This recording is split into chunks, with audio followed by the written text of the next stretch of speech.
All right. Hey, everybody, especially those of you watching the replay, because we're missing quite a few people today for our last call. But hope you guys are all doing well. All right, let's dive in. Let's do our 2-minute updates, a win, something you've learned, and the update on your project. Glenna, go. A win is just getting my stuff done. I got everything finished over the weekend, and I even have most all day tomorrow blocked off to continue working on my site for some new stuff that wasn't on the project plan. But now, I've got all that done. Now I can work on the new stuff. Something I've learned is that I really have to block off time for my business and say, this is when I'm working on my stuff. It's okay to step away from my clients for a little bit and work on my stuff and get it done. It doesn't mean I'm giving them any less time or attention. It makes me better for it. Yeah. So, yeah. And your project update is that you got it done. I got it done, and I'm all really your website updates. All my website copywriter. From the copywriter, got the developers to get all the stuff done. Even added in a few things and got those done.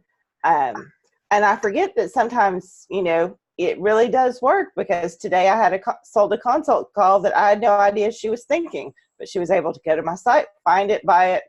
It's kind of nice to get that little PayPal notification that you have received money, and you're like, why? And your pages with like your calendar, and people can book right there. You made it so simple for people. So have you noticed a difference already in booking calls, or not yet? I really haven't. I just got it done early this week, but yeah, I've had a lot of comments on it, and I'm using Calendly. Yeah. And I think it's absolutely fantastic. And I do the paid version, so I can have multiple different things. But yeah, they can just go on. And the best thing is I created a custom thank you page instead of just going to the Calendly page. Comes back to my website, thanks them for scheduling, has a link to my freebie and a link to my Facebook group. Girl.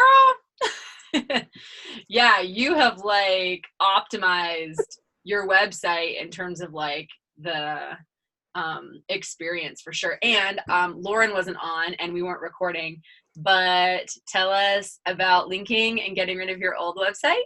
Yeah, so my old website, which was Gwyneth.com, which was forwarding to the new one, was actually causing some problems. There was just some stuff that wasn't going on right. So I just had the developers and hosting cut all the linking, no forwarding.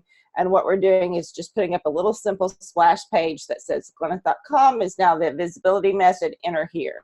So they'll truly come from Gwyneth.com to the visibility method, and all this linking stuff that's been a nightmare is gone. Yeah, it's so good. And now your website is the visibility method, and it's up and it's there. And like that all happened, even the name change and the shifting, like that was during our last mastermind round.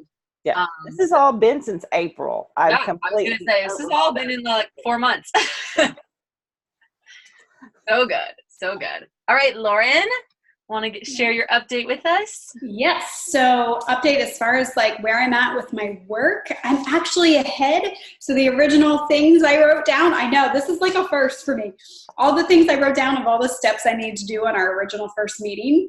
I'm on the next one after what I wanted to accomplish by the 14th. So, which was redesign my logo and choose my new logo. Wow. Yeah, because my other thing, I wanted to refine my packages and choose my design direction by this meeting, and I got that done and one more. So that feels really good. And I'm excited about rolling out the new logo, which is very, very, very similar to my old logo, but just a little more refined and fresh.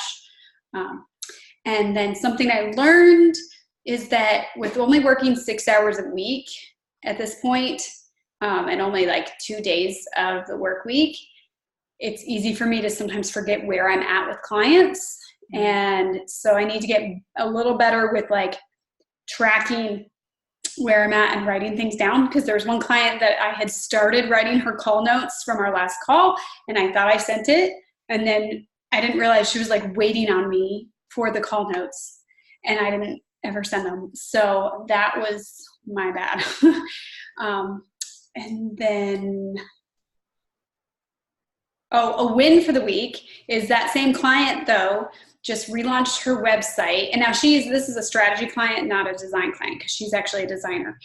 And she wanted to kind of up-level her design and her services and what she's offering. And she's already had people, like, she just launched her website last night or the night before or something, and like immediately has had people reaching out like, oh my gosh, I need you to redesign my branding and my website. What? That's so good.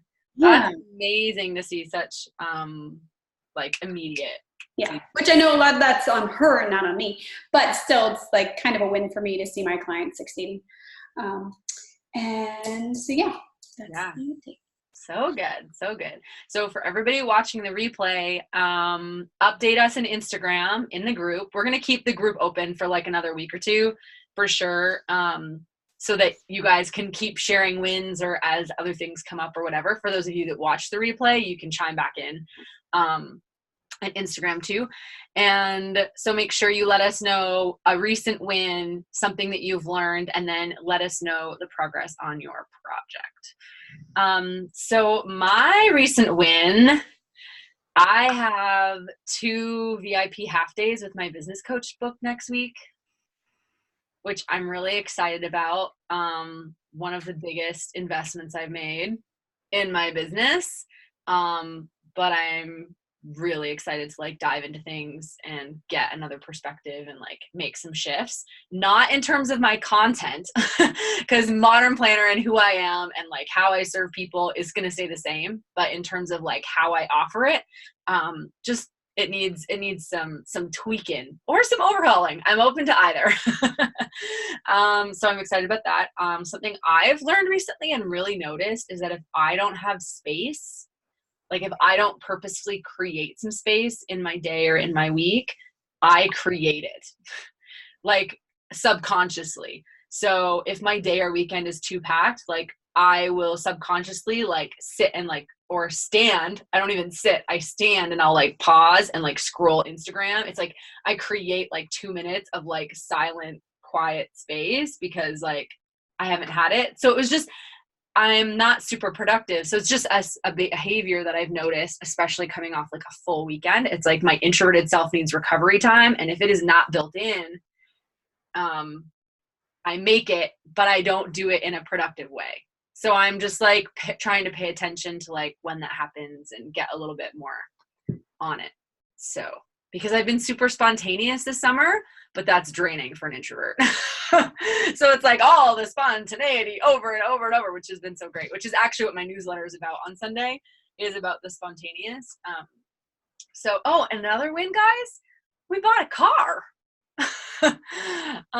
So we go pick it up on Friday. So we've been a 1 vehicle home for 6 years. So we've been sharing a car for 6 years. And so now we're going to have 2 and I have my own vehicle and I'm really excited. Anyway, okay. That's totally random. So today's conversation and topic is kind of about adjusting as needed so we can make, my project update. I just looked at my notes. I wanted to get August and September done, but I didn't have any work days except for like 1 on Tuesday. So I started reviewing September, but it should be done by end of day tomorrow because tomorrow is my next work day. So that's the plan. But yeah. Adjusting as needed. That is an example. I had to adjust. I'm sure you guys have experienced this to some extent, but it's like when suddenly you don't have work time, it's like, okay, how do I adjust in that situation? So I think there's a few different situations that I want to like just talk about. One is when like we've planned too much, so we have to adjust. Another one is when suddenly our time to work gets taken away. How do we adjust? And then if there's any other situations that you guys find are really prominent, but I think that would be great to just do some brainstorming about how we can kind of help ourselves in the adjusting phase. So let's start with the work time. Work time gets taken away. How do we adjust? For me, it's figure out what's the most important things that have to be done. Yeah. Like for me, it will always be making sure my clients' websites are up and running. And I have that monitored so I get notified electronically. So, I know that if I'm not getting a bazillion text messages, things are good. And I can at least breathe for that. If it gets taken away to where I really can't work, I'll put an out of office on too. I think if people know that you're unavailable for a little bit, there's so much more understanding than if they just don't get an email at all.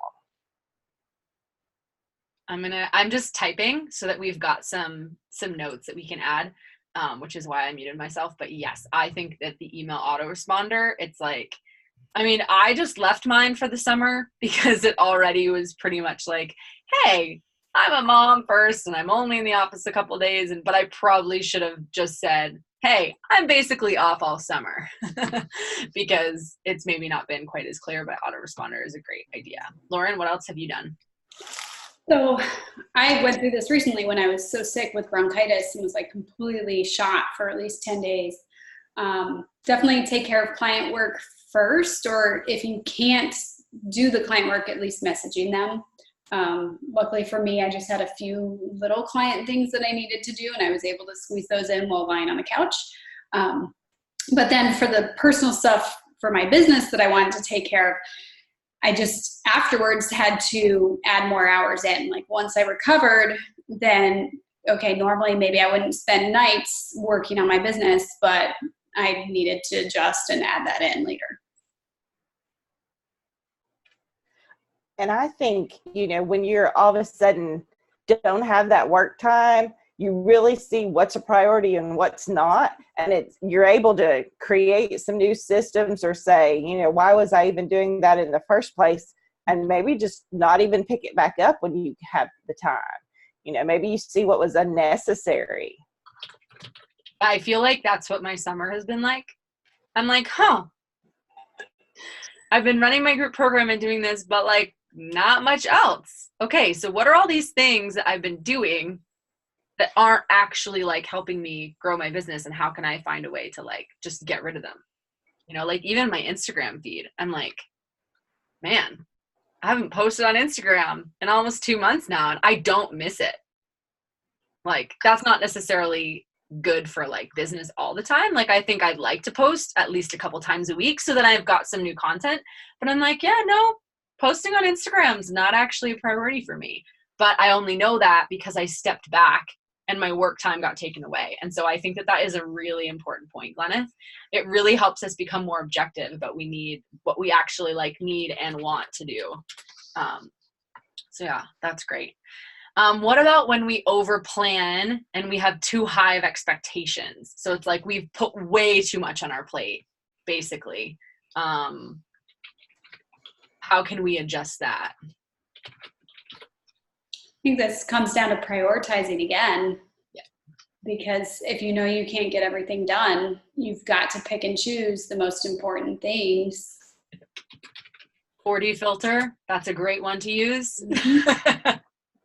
Give yourself grace. And also most of your timelines and deadlines are really not client related. At least for me, they're self-driven. So, okay, if, give yourself grace. I overplanned. It's not going to get done by then. Let's redo a plan, be a little more realistic, and know it'll get done when it gets done. Mm-hmm. Yeah. And I don't think most of us do that naturally. Like, I think that comes from really training ourselves to be like, you know what, it doesn't have to be done by this date. Like, I can let it go. I can push it a week or two and like, nothing's going to happen. Or I could do that next quarter. Like, I was planning on releasing my physical planner, like in my 2019 plan, it had my planner coming out, like launching in September. I bumped it a whole year because it's just like, no, like that doesn't make any sense. Like, it's okay. And so sometimes we just need to do that. What about prior to us giving ourselves more grace? Think about your past self that was maybe more harder on yourself or whatever. What holds us back from adjusting? So it's like when we know we're overwhelmed and we're overcommitted and all of these things are like our plan isn't going like it's supposed to or our project isn't happening. What are the things that hold us back from actually making changes and adjusting things?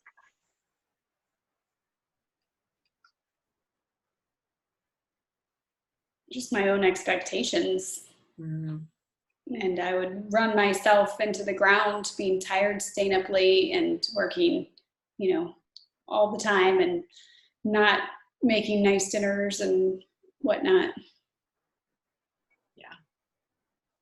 For me, I think part of it is like stems from like a pride thing. Well, I said I can do it, so I have to prove I can do it because like I said I would, or I said, and so I think for me, like a few years ago, renegotiation was something I was unaware of. Like I'm a rules follower, like to the letter. And so if I made a commitment, I made a commitment. Now, that has proven to be a great skill to have. And I think it's one of the reasons why the modern planner community is as loyal and like strong as it is because I'm a very like committed person. If I say I will do something, I will do it. But I would say about 3 or 4 years ago, I started understanding the concept of renegotiation and realizing that sometimes things happen or I commit to something that I actually can't follow through on or do without it bringing harm, whether that's emotional harm or physical, like, you know what I mean? Energetic harm to me or somebody else. And so just realizing like, and for me, that came from like a root of pride. Like, well, I don't want to admit to them that I can't do it. That was like where it came from for me. And so realizing that, yeah, you know what, I can renegotiate. I can say, hey, this is a deadline that we talked about. Would you be open to? And I just recently, Brogan and I just did this with our course. Our course was originally supposed to launch on like July 31st, August 1st, when we hosted our content planning party.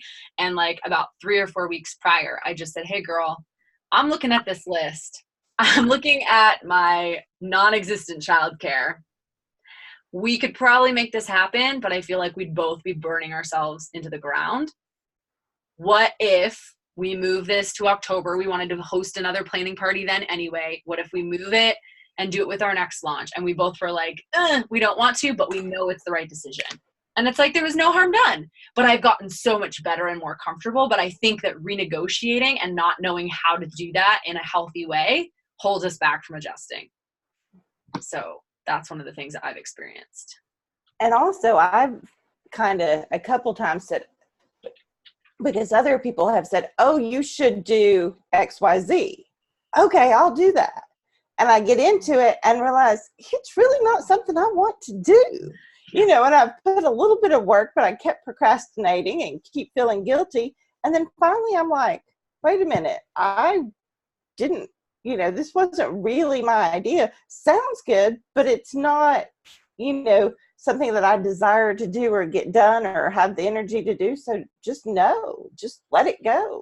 Yeah. On some things. Yeah. I think we definitely take people's expectations or ideas. Like, I would have in the past been like, oh, Gleneth thinks I should do this project thing before the holidays. I should really try to figure out how it works. And now I'm like, that's actually a great idea. The timing might work. Okay, I'm going to put that on my list as a thought and see if it lines up with the timeline I've got for everything else I've got going on.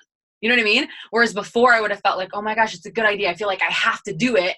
Now it's like, I just take that as feedback. Maybe it happens this year. Maybe it doesn't. Maybe it happens in another year. Maybe I can use it as like prepping for the summer. Like I can use that concept in a different way and not feel like I'm letting you down because I'm not doing your exact idea. Does that make sense? I don't know if it's just me, but like, man, guys, rule follower. Oh, there goes. I was like, Gleneth just disappeared. She just messaged on Instagram. I was like, I didn't know if it was, power just went off. I was like, okay. Crazy. We have a big storm here too, and I've been getting notices that like my internet's not doing so hot. All right, so we might have some interruptions then. Speaking of adjusting. Yeah. So good. Okay, so that's a great question. The other aspect of adjusting that I thought would be great to touch on is how can we make adjusting or checking in part of our regular process? Because I think that's when it becomes like less intimidating, when it's just like a normal thing. Like we just adjusting and checking in and making changes is just like normal. So what has worked for you guys with that? I guess now that I have a baby, it's become more of a natural thing for me to realize, like, okay, Carson comes first. And so if I have to push back my rebrand a year like I've done, then, you know, and it seems like every little piece of my own brand things have gotten pushed back so much. And I've just learned to be okay with that. That like life will go on, business will go on. I'll pick up when I can. But for now, this is just where I'm at. Yeah, totally. I think definitely when you have a kid, you have to figure balance things differently. But I also think it's like that with anything else. Like we've had women in our community who've like been caring for sick parents. Like I think anything major like that, like having a child, having a dependent, I guess is maybe a better way of putting it, because then that could be a family member, a friend, a parent, a kid, like it's got all those options. And I think having a dependent and someone who is dependent on you to really like take care of them is definitely makes adjusting and checking in part of your regular process, because suddenly it's like not an option anymore. So yeah, that's a big one for sure. Even just for me, I find like setting reminders on a phone.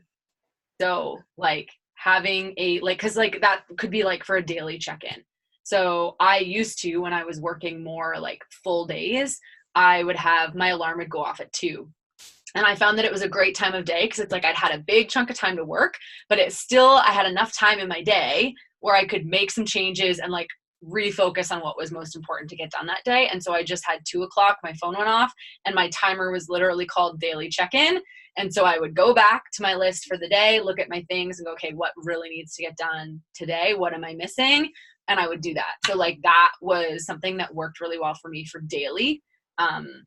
And obviously having like a weekly review or a time where you set up and plan your week, that is a constant adjusting and check-in, because you're like, okay, this is my plan for the month. This is what I got done last week. Okay, I did not get those things done. That has to get done before anything else gets done this week. And like, those are kind of like those regular things. It just makes it normal, like just building it in like that. Anything else? For you guys? It's good. All right, well, let's do our hot seats, shall we? Let me just open up my phone and get my timer. I'm not too worried about time, but just to be on the safe side in case Lauren's hot seat just sends us off on a tangent, because I do want us to go through, I have the link that I'll share in the chat for Shell's portfolio, and I would love for us to like chat about that and record it, because then she'll watch that back. And then I want, Gleneth, time for you to have a speed round question too. So, all right, Lauren, take it away. So can I kind of do 2 mini ones? Yeah, for sure. Okay. So my first mini question is, I've realized that doing a website audit for people is something I can, usually what I do is I record myself live on Loom. So I go through, they see their screen, and so they know exactly what I'm looking at. And I go through and just point out things that I see that they could improve upon, and that, you know, I see strategy-wise, not just design-wise, of what they could improve upon. So these have proved to be really good kind of openers to get people in the door for me, because they see my expertise and they see my strategy and kind of, so like my last strategy client booked me because she was a old-time business friend that I've, you know, been talking to for years. She was launching her new website, sent it to me for my feedback, and I recorded a 15-minute video for free, sent it back to her, and then she's like, can I like hire you for strategy? And I was like, yes, actually.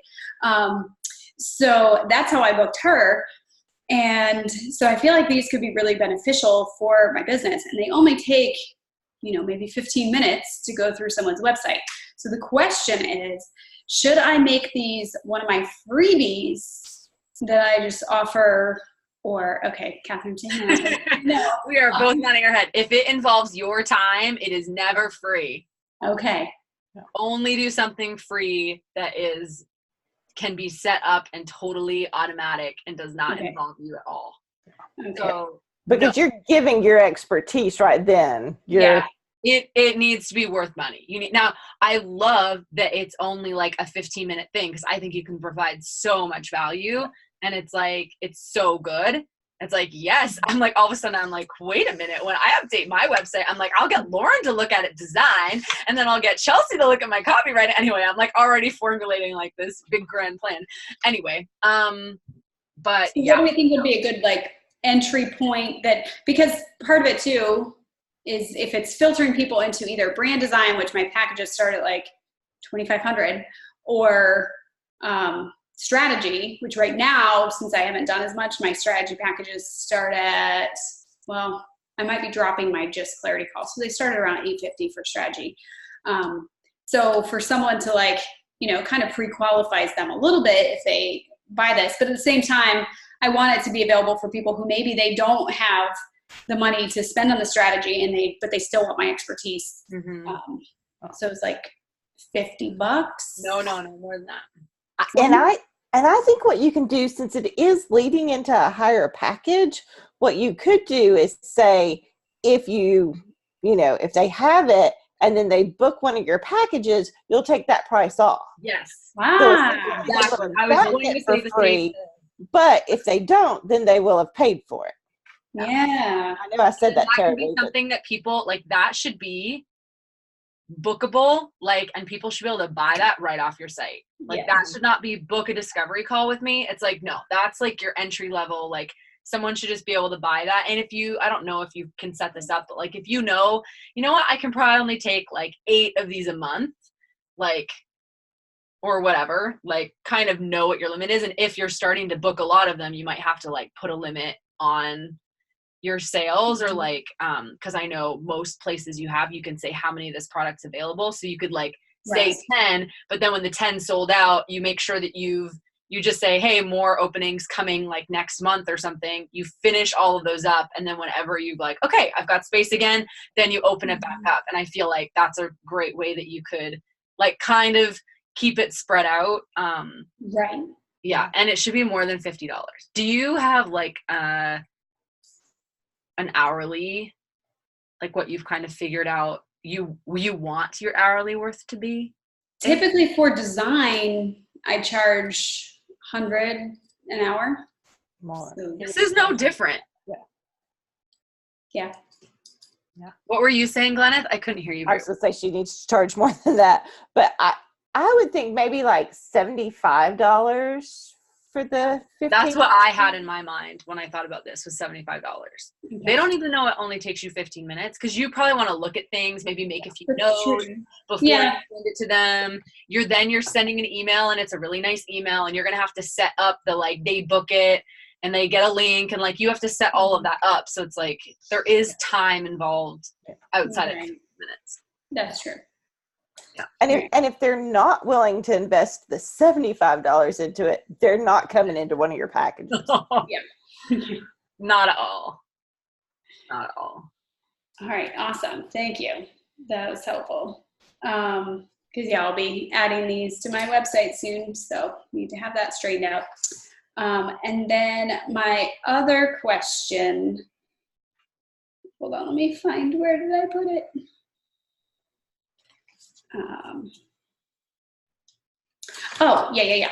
So I've realized, like, after talking with you guys 2 weeks ago about, targeting kind of my dream and ideal clients versus like the local people, and they've got different wants and needs. One thing that, like, I would love to add this new service of just kind of being an ideas person for people and helping them come up with ideas. They're taking all of their millions of ideas and helping them refine and come up with the one that they could pursue. And this is not something that I have done before. And I don't really, since my time is so limited in the past, I've done so many like beta sessions where I work with all these people for free or cheap, and I just don't have the time or energy to do that. So do you think it's okay if I just put this service out on my website, even though I've never done it before? Yeah. That's how you start something new. Yeah. Put it out there. And I think, honestly, you could have it as the same amount as your website audit if you wanted it to be. And when people are doing it, it could be, I mean, you could make it a longer call if you wanted to. But if you wanted to keep it simple and short just at the beginning, you could make it like a 20-minute, almost like ideas, pick my brain, brainstorm sort of thing, where it's just super, super short and to the point. But it's like you're getting paid for it. So you're testing out the idea if people want it before you make it like a bigger session. But again, I don't know what you've already done. Maybe you want it to be 45 minutes or something longer, but. Yeah, that's a good idea to just do small ones first. See if I'm even good at helping people with that. And if I feel like I need to add more time in for them, then I could always just throw that in there. And if you're charging enough that it's like if you're getting 75 for say 20 minutes a call, but it's like if you want to go longer with that person, you can go 30 minutes. It's like, okay, well that's still like, okay. You know what I mean? Like that's still more than what your hourly rate is. And then if you do that a couple of times, then you just know you have to up your price and up your time, right? Yeah. You just keep bumping it up, but it's one approach. Or you could just say, I want to make it like, I don't do anything over 45 minutes. Because what I found is like, even in my one-on-one planning sessions, which I opened up some spots this spring and did them with a few people, like I can help them prioritize their project, create a schedule and plan with their list of their next like 5 or 6 next steps and like their major themes. We can do that in 30 minutes. So it's like, by the time we like have a little bit of chat at the beginning, like at the end, it's basically like, do you have any more questions? Like we're done. And it's the clock's sitting at 38 minutes. And I'm like, but I'm like, well, they have a whole project planned. It would have taken them hours on their own. Right. And so that's where it's just, I think, figuring out, because I think when you're taking ideas, I think you could get too many ideas and then you could run on tangents, where if you keep it short and sweet, maybe like it just keeps it moving. I don't know. But that's just from my experience. I don't like doing calls longer because I've definitely run into that with 60-minute calls, that at the end of the 60 minutes, I'm like, all right, what other questions do you have? And so then with all that said, I do feel like now I'm getting to the point where like I was trying so hard to simplify my packages and what I'm offering.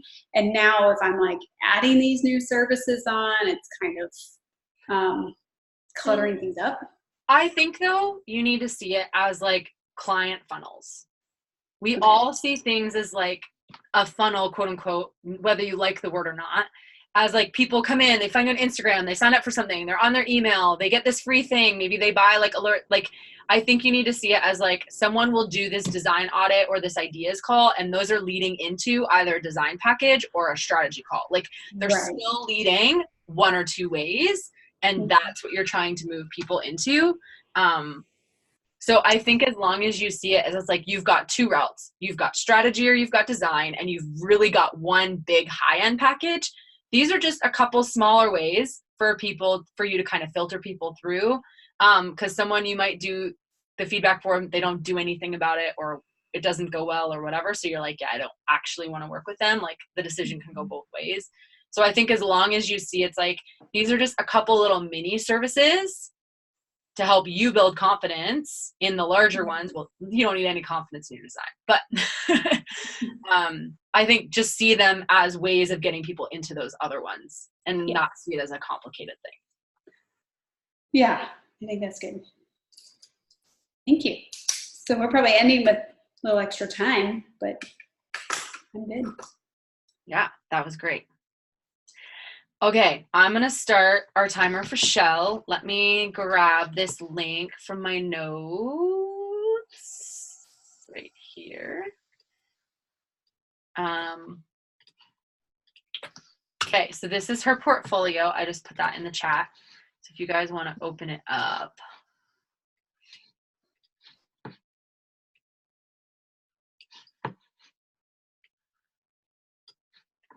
So 7+ years virtual assistant for health, beauty, and wellness. I was like, what?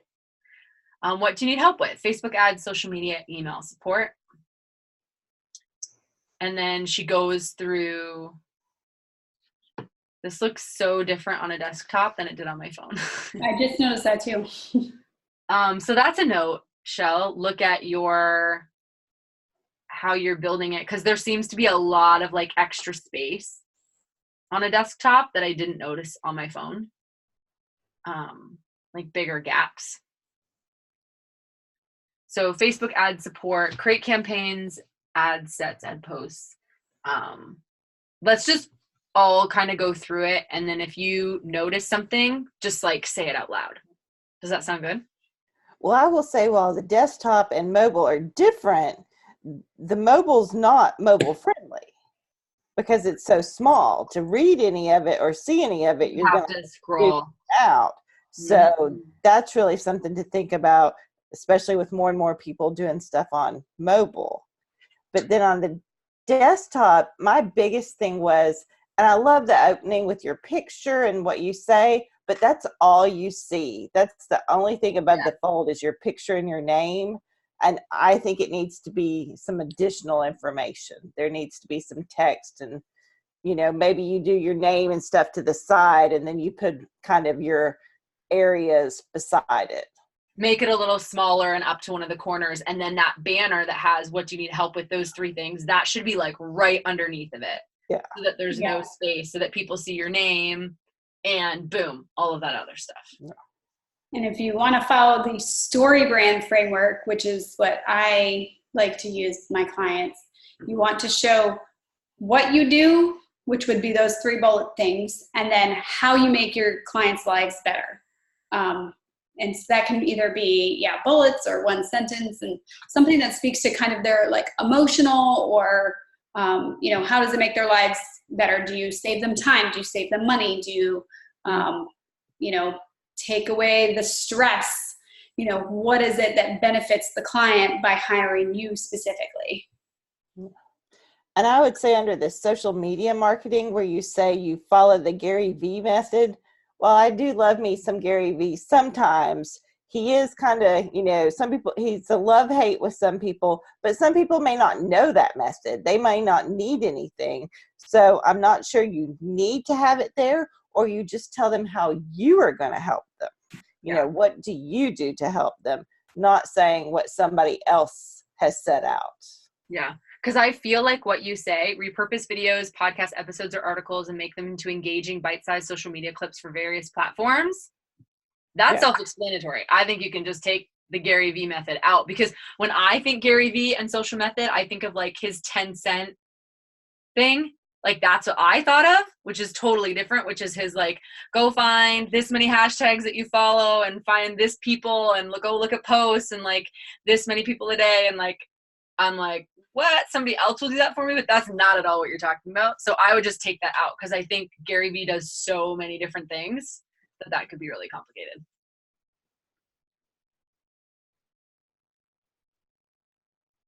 If we could go back just 1 second to under the Facebook ad support. I know you said you didn't have a chance to kind of do a lot of editing, but it seems like there's a lot of capitalized words that don't need to be capitalized. So I would just kind of proof that. And I would like to see like area specific testimonials, like some Facebook ad testimonials under the Facebook ads, some social media testimonials under the social media, like that. Yeah. And I think that's what you're trying to do, Shell, by showing some of the images, like generated 124 leads in 2 days with 31 cents cost per lead. Like, I feel like that's what you're trying to show, but it would be great if you could either like share a client, like an actual like quote from them as well, so that you've got something there. And I also would probably, in that one thing that has the leads, I think more of that should be blurred out. Like, I think you should blur out all of the email, phone number, and name. Because personally, like, I think that's way too much visible. Like, someone could definitely guess what those emails are. So I just don't know that that's great for potential Yeah. people. Like, I just think that's way too much to show. Yeah, you might want to even blur both of those columns out. Yeah, like all three, like Yeah. email, phone number, and first name. Just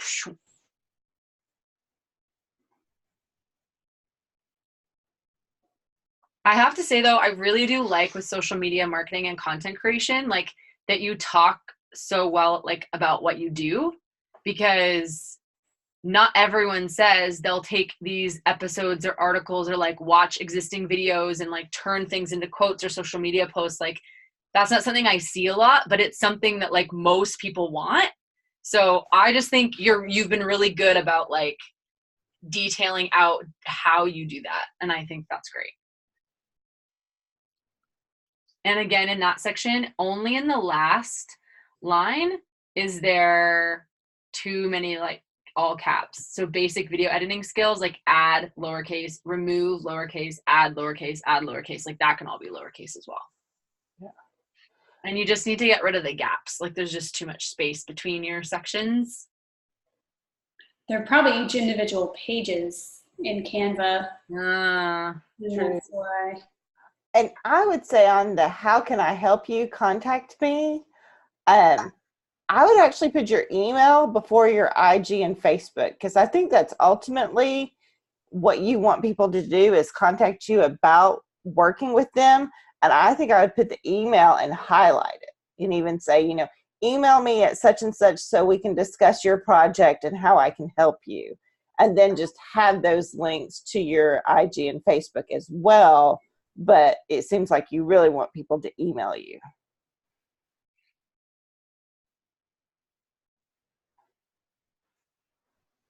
Yeah.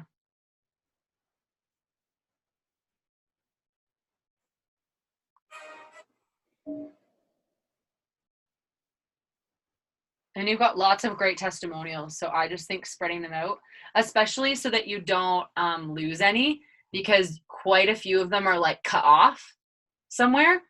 So then I'm not able to like read the whole thing. So I think if you spread them out throughout your page, that will help a little bit. Yeah, I think it might have been Glennet that originally suggested putting those testimonials with each section as you go. So like your Facebook ads, you show those testimonials. And then, social media, show those testimonials. Yeah.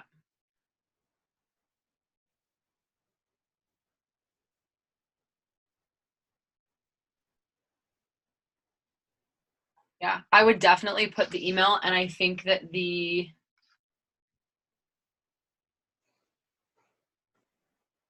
I was wondering if your note about your voice and choosing a few clients, if that should be underneath the email. But I do see why you have it at the top, because I think to you those are really important things. Like I only work with a few clients at a time. So yeah. Now I would almost, with that line about only working for a few clients at a time, I would almost take out the because and just say, I only work with a few carefully chosen clients at a time so that I can assure you my full attention, reliable, and on-time delivery. Because then it spins it to a very positive statement, whereas the because makes it sound like, oh, this is a negative thing, so just wanting you to be aware. But it's actually a positive thing that like, hey, I'm giving you my full attention. Yeah, I love that. So good. Yeah. I think that is great. So one other thing, at the section where you showed the 3 photos of what you do, the Facebook ad, social media, email support, if you're able to make those clickable, that would be awesome, because if someone only wants email support, then instead of having to scroll to find it, if you're able to like click it and have it drop down, which I don't know, it looks like these were made in Canva, so I don't know if it's called an anchor link.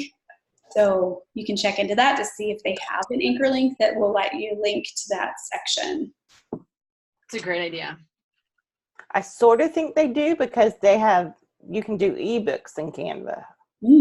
Yeah. So I sort of think they do. I don't actually know how, but I kind of think that option is there. Yeah. So just Google search Canva anchor links. Yeah. So good.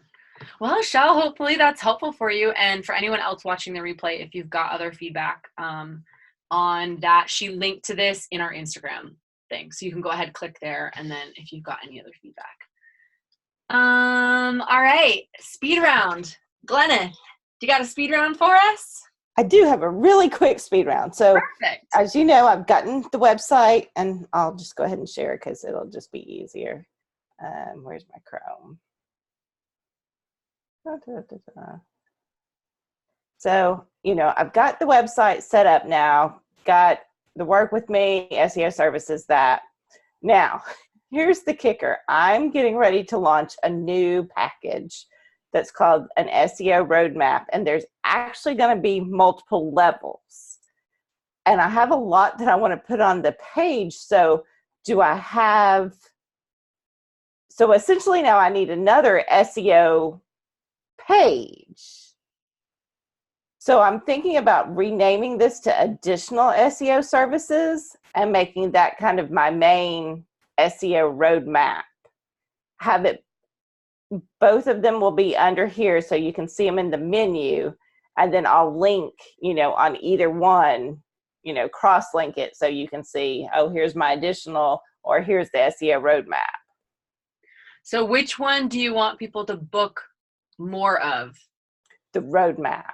So the roadmap is now, the SEO roadmap is now your signature service. So Yeah. when someone clicks Work With Me, it's going to go straight there, or is it going to be part of the drop down? It'll be part of the drop down. I now have an actual Work With Me page that Chelsea had suggested because I have other stuff. Right. I would almost, looking at, since you have SEO help or Google Ads help and you've got two things to click, I feel like maybe what you could do is put it as the first service under SEO and having just a description there, and then they can click, to see the packages, and that's when you have a page that shows the 3 different tiers. Yeah. Or you get like short descriptions of each tier on that SEO page, because that way then you're keeping all the SEO together. Can you go back to your SEO page? Yeah. Yeah, these are, so the consult call is just kind of something I do. I have it in there, and that'll actually be with the SEO roadmap because it'll be an option for them to add on. This done for you is probably, that's just one of the things that a lot of people will go, hey, can you just do this for me?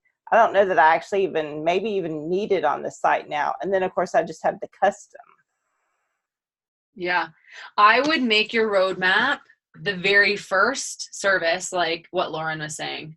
Okay. Do pink and do SEO roadmap. You know how there's 3 like outline what it is and like talk about how there's 3 different things. And then because it's not one that they buy now, like then I would link to a separate page where you show the roadmap and like what you do.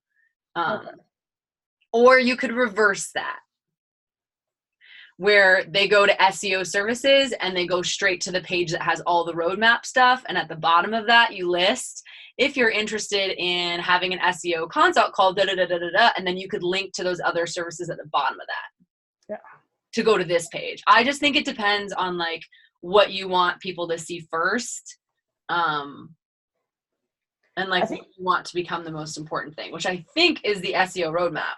And I think I need to get that built out first and see exactly how long that's going to be. And then I think once I see that, it'll click in my mind maybe how to lay this out. Because I was really happy with this page now that I got it fixed and I love having this calendar on it. I mean, to me, I'm like, oh, that's so easy. You know, there's no email, there's no contact form. They can just book it right on there and be done with it. Yeah, it's so great. So, okay. Yeah, I say build it out, but all you'd need to do is change the title of this page to additional SEO services and then link to it from the bottom of your SEO roadmap page and you're golden. So, Okay. And it could be a third drop down on your work with me. Like you could have SEO roadmap, the Google Analytics, and then additional SEO underneath that. So yeah. Nice. I like it. What is your roadmap going to be? What are your 3 tiers? The 3 tiers are, one is just kind of a simple little audit report that they get, and that's all they get. So there's a low end. The high end is going to be the simple audit report, a very detailed audit report. Like it can, depending on the size of the website, it's somewhere between 30 and 50 pages. And so both of the reports, a personalized thing from me saying, this is the order you need to work these in. You know, this is the most important that will help your site the most, instead of just here's all this stuff and they have no idea, priority order and a consult call. The middle one's going to be somewhere in between. I haven't exactly, it's like I know the bottom and I know the top. I haven't worked out the middle yet. I wonder if you could do a similar thing like you recommended to Lauren, where if someone does the first step and then they book the top one, you could take the money off of the low end. I don't think you'd want to do that with your middle one.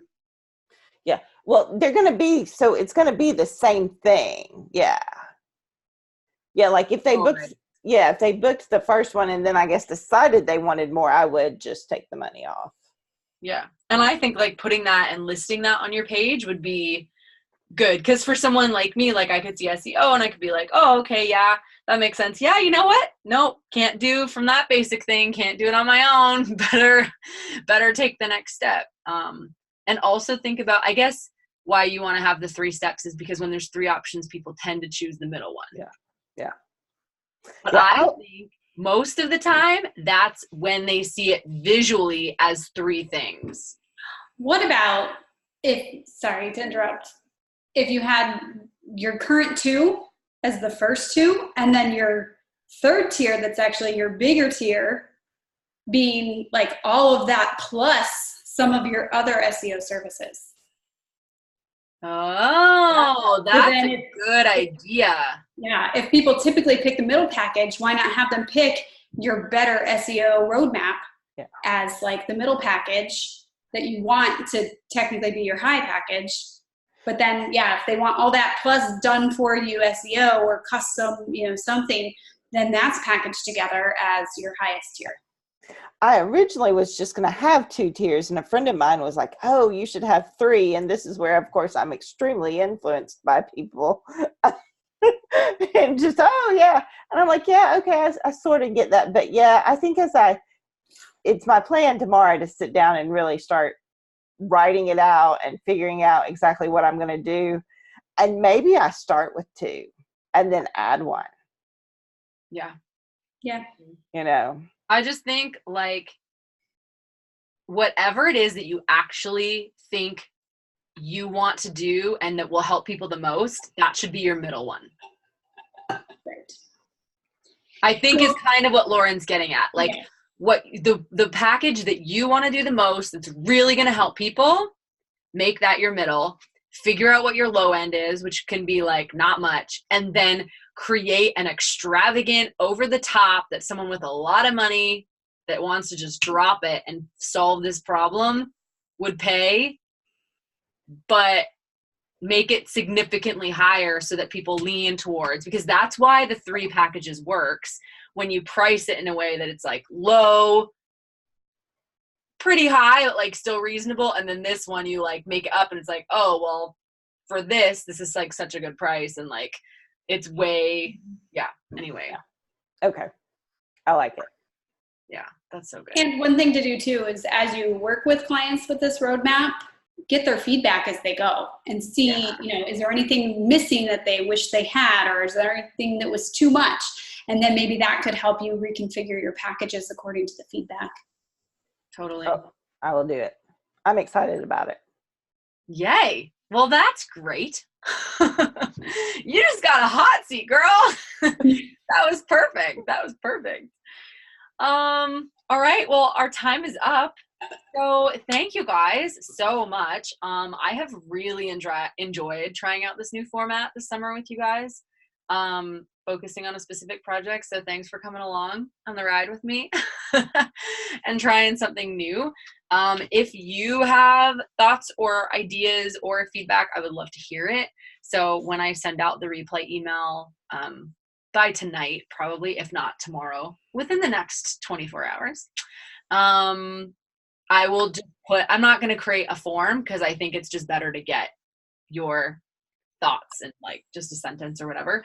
But yeah, I would love to know what you guys thought worked really well, what could be improved in the future with this. And I'll just say right now, I've already decided that if I were to run this again, what we do is I would always do 4 live calls. I think 1 each week for 4 weeks. And we'd walk through the Modern Planner framework. So because the Modern Planner framework is prioritize, plan, act, adjust. So even though we have something, like those are the 4 things that we talk about and touch on each week and kind of move through that framework. So that's my thought, but I could also do the same thing with a project, like with a project plan. But anyway, so just so you know, that's kind of how I'm already thinking I would tweak it.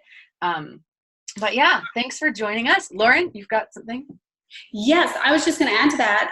I think this has been super, super helpful. Like I would not have gotten to where I am with my rebrand without this mastermind. So thank you. You can like write that down and then I'll use it. I don't think that was good. But my thoughts were 4 calls would be good because I still have more things I need to get done. I'm like, man, I'm losing my accountability now that we're over. But I did really like having the 2 weeks. The 2 weeks, okay. Because that gave me enough time to like the 1 week I was sick, but I was able to make up for it the next week. And so like having 2 weeks to accomplish what I need to accomplish was good. And that maybe that's just me being, I only get 6 hours of work a week. So maybe for other people, they'd be fine with 1 week apart, but I liked the 2 weeks. Yeah. Well, it'd be worth trying like it out both ways or launching something, starting them both at the same time, having 2 different groups. And one is towards somebody with a side hustle or moms or people with less time for their work. And the other could be like full-time people that want to just keep things moving. Like, I feel like you guys could actually fit really well into 2 different groups. Yeah. Like Gleneth, I think a weekly thing, like a 4-week sprint, boom, boom, boom, could totally work for you with your schedule. So yeah, no, that's great feedback. Thank you guys. Yeah. Okay. And thank you to Megan and Faith and Shell and everyone that couldn't make it today. I hope you guys have a great rest of August and, yeah, stay tuned for whatever's happening with Modern Planner in September. It'll be good. And we'll keep the group open for like the rest of the month. So if you guys want to chat or as you're still finishing up that you want that accountability, Lauren, feel free to just go, hey guys, this is what I'm going to get done by next week and we'll still cheer you on. So it's all good. Awesome. All right. Thank you, everybody. We will see you later. Bye.